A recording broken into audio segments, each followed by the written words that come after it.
twalewandikira nze ne Chameleon twakoze oluyimbo sikolagako oluyimba na Bebe na Bobi Wine n'abo abalala naye nga kubanga tebabadde nnyo close nnyo nga Chameleon. Kyakyakunyiza kuba twazanyako interview nga Bebe lwe yagamba asinga Diamond Platinum ate gwe n'ovaayo n'ogamba nti nno taddamu kwegeraageranya ku kintu kyonna kiriko Diamond. Sanyiga wakolaki sanyiga lwaki obuuza ekibuuzo bwekitebu ki ekyakugiza nze dakiga omuntu afaanana agazi ayiga omuntu afaanana agazi tayiga aba aseka busesi just nabawamu advice nembagamba temugezako comparinga bantu nga bati tutwenkanankana toyinza gamba mbu Diamond Oscar yenkana Bobi Wine okiraba olabira ddala ng'olimba abantu obabuzaabuze tutegere kati kyenagezako okubagamba nebagamba toyinza kutandika kwekomparinga na muntu agenda nagula Rolls Royce zero mileage emitwalo gya $3.5 ng'ayinawo n'enkadde nga sigamba mbu yayayononese oyo aba mugagga agamba waineri ekyaliwo enkadde kagyogereko epya zero mileage tegere toyinza kumwekomparinga ku kyenali mbatangaza ebiragalalagala mbivumirira nnyo kubanga nze newunya n'omuntu akozesa ebiragalalagala kikutuusa ekiseera n'oba nga tokyalowooza otosobola nakunaaba ng'obeera oli mukyafu gagolowooza oli fayini byebiralagalagala ekizu kyebireeta nze mbivumirira bwera sibikozesa nina abagagga mubenga mukimanyi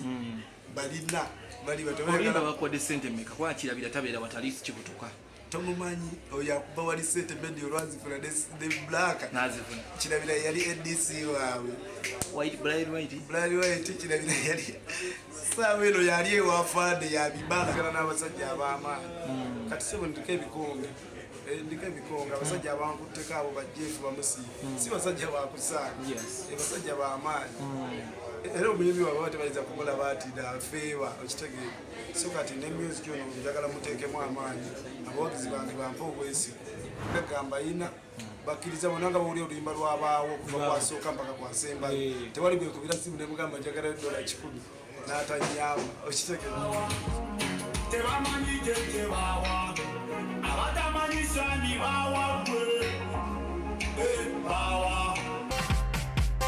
Thank you so much.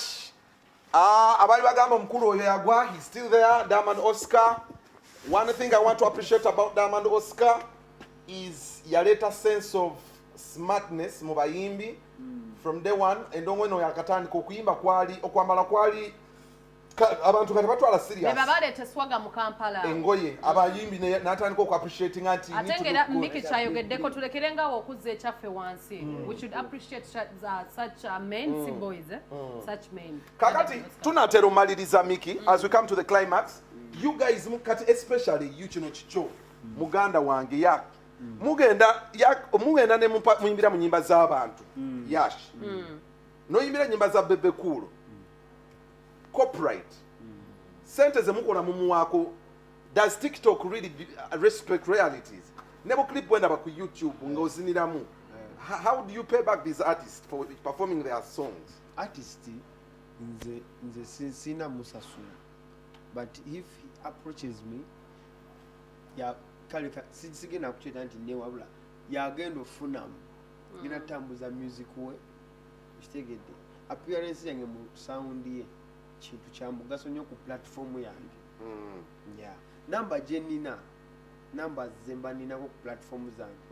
If they see it agenda kudduka wali ewuwe balabe because akakaba katono kataja kwagala amanyo oluyimba agende ku YouTube channel. Yeah. So you draw traffic there. Exactly. Okay, traffic oje tuyisawo wetu tubula tukubiriza nyo batu addingemu ku numbers platforms za Facebook na batu addingeko kushegera kuba the more numbers the more business coming. Wakati for business zabitambya nyo ku platforms zafu zitulinga ngabana batambulire ne barya febya byonna byawo.